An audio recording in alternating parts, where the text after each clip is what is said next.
اس دوران ارارہ جو عرب کے حسن کا شاہکار تھی، خلیفہ الازد کے ساتھ بڑی معصومیت سے کچھ ایسی فحش حرکتیں کر رہی تھی کہ الازد پر شراب کا نشہ دگنا ہو گیا۔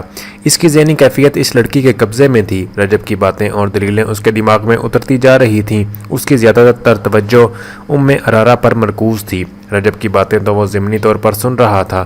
رجب نے سلطان صلاح الدین ایوبی پر ایک انتہائی بیہودہ وار کیا۔ اس نے کہا، اس نے ایک اور فریب کاری شروع کر رکھی ہے۔ کسی خوبصورت اور جوان لڑکی کو پکڑ کر اس کی آبرو ریزی کرتا ہے اور چند دن عیش عشرت کر کے اسے یہ کہہ کر مروا دیتا ہے کہ یہ ایک جاسوس ہے۔ عیسائیوں کے خلاف قوم میں نفرت پیدا کرنے کے لیے اس نے فوج اور عوام میں یہ مشہور کر رکھا ہے کہ صلیبی اپنی لڑکیوں کو مصر میں جاسوسی کے لیے بھیجتے ہیں اور وہ بدکار عورتوں کو بھی یہاں بھیجتے ہیں جو قوم کے اخلاق تباہ کرتی ہیں۔ میں اسی ملک کا باشندہ ہوں۔ یہاں جتنے کعبہ خانے ہیں وہاں مصری اور سوڈانی عورتیں ہیں۔ اگر کوئی عیسائی عورت ہے تو وہ کسی کی جاسوس نہیں، یہ اس کا پیشہ ہے۔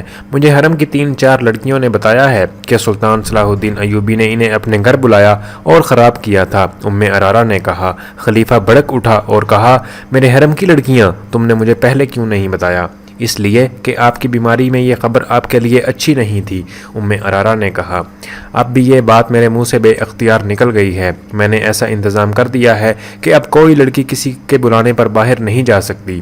میں اسے ابھی بلا کر درے لگواؤں گا۔ خلیفہ نے کہا، میں انتقام لوں گا۔ انتقام لینے کے طریقے اور بھی ہیں۔ رجب نے کہا، اس وقت عوام صلاح الدین ایوبی کے ساتھ ہے، یہ لوگ آپ کے خلاف ہو جائیں گے، تو کیا میں یہ اپنی توہین برداشت کر لوں؟ خلیفہ نے کہا، نہیں۔ رجب نے کہا، اگر آپ مجھے اجازت دیں اور میری مدد کریں تو میں صلاح الدین کو اسی طرح غائب کر دوں گا جس طرح اس نے مصر کی پرانی فوج کے سالاروں کو گم کر دیا ہے۔ تم یہ کام کس طرح کرو گے؟ خلیفہ نے پوچھا۔ حشیشاً یہ کام کر دکھائیں گے۔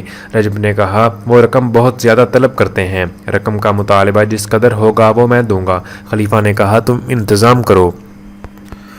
2 روز بعد جمعہ تھا۔ قاہرہ کی جامع مسجد کے خطیب کو عیسیٰ الحکاری فقیہ نے کہہ دیا تھا کہ خطبے میں خلیفہ کا نام نہ لیا جائے۔ یہ خطیب ترک تھے جن کا پورا نام تاریخ میں محفوظ نہیں۔ وہ امیر العالم کے نام سے مشہور تھے۔ اس دور کے دستاویزی ثبوت ایسے بھی ہیں جن کے مطابق خطیب امیر عالم نے کئی بار اس بدعت کو ختم کرنے کے لیے عزم کا اظہار کیا تھا اور انہی کی کوششوں کا نتیجہ تھا کہ خلیفے کا نام خطبے سے حذف کر دیا گیا۔ ایک روایت یہ بھی ہے کہ صلاح الدین ایوبی کو امیر العالم نے ہی مشورہ دیا تھا کہ اس بدعت کے خاتمے کے احکامات جاری کریں، اور 2 وقائع نگار اس کا سرا عیسیٰ الحکاری فقیہ کے سر باندھتے ہیں۔ ہو سکتا ہے یہ منصوبہ خطیب امیر العالم اور مذہبی امور کے مشیر عیسیٰ الحکاری فقیہ کے پیش نظر بھی ہو، لیکن صلاح الدین ایوبی کی گفتگو کی جو دستاویزات مل سکی ہیں ان سے پتہ چلتا ہے کہ یہ دلیرانہ اقدام سلطان صلاح الدین ایوبی کا ہی تھا۔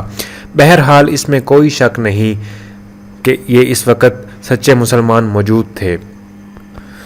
خطیب امیر العالم نے خطبے میں خلیفہ کا نام نہ لیا۔ جامع مسجد میں سلطان صلاح الدین ایوبی درمیانی صفوں میں موجود تھا۔ علی بن سفیان اس سے تھوڑی دور کسی صف میں بیٹھا تھا۔ سلطان ایوبی کے متعدد دیگر مشیر اور متعمد بکھر کر عوام میں بیٹھے تھے تاکہ ان کا رد عمل بھانپ سکیں۔ علی بن سفیان کے مخبروں کی بہت بڑی تعداد مسجد میں موجود تھی۔ خلیفے کا نام خطبے میں سے غائب کرنا ایک سنگین اقدام نہیں بلکہ خلافت کے احکامات کے مطابق سنگین جرم تھا۔ اس کا ارتکاب کر دیا گیا۔ سربراہوں میں سے اگر کوئی مسجد میں نہیں تھا تو وہ خلیفہ الازد تھا۔ نماز کے بعد سلطان ایوبی اٹھا، خطیب کے پاس گیا، ان سے مصافحہ کیا، ان کے چگے کا بوسہ لیا اور کہا، اللہ آپ کا حامی و ناصر ہے۔ خطیب امیر العالم نے جواب دیا، یہ حکم صادر فرما کر آپ نے جنت میں گھر بنا لیا ہے۔ واپس چند قدم چل کر سلطان ایوبی رک گیا اور خطیب کے قریب جا کر کہا، اگر آپ کو خلیفہ کا بلاوا آ جائے تو اس کے پاس جانے سے پہلے آپ میرے پاس آ جانا، میں بھی آپ کے ساتھ چلوں گا۔ اگر امیر مصر گستاخی نہ سمجھیں، امیر العالم نے کہا، تو عرض کروں کہ باطل اور شرک کے خلاف عمل اور حق گوئی اگر جرم ہے تو اس کی سزا میں اکیلا بھگتوں گا، میں آپ کا سہارا نہیں ڈھونڈوں گا۔ خلیفہ نے بلایا تو اکیلا جاؤں گا، میں خلیفہ کے نام کو آپ کے حکم سے نہیں خدا کے حکم سے حذف کیا ہے، میں آپ کو مبارکباد پیش کرتا ہوں۔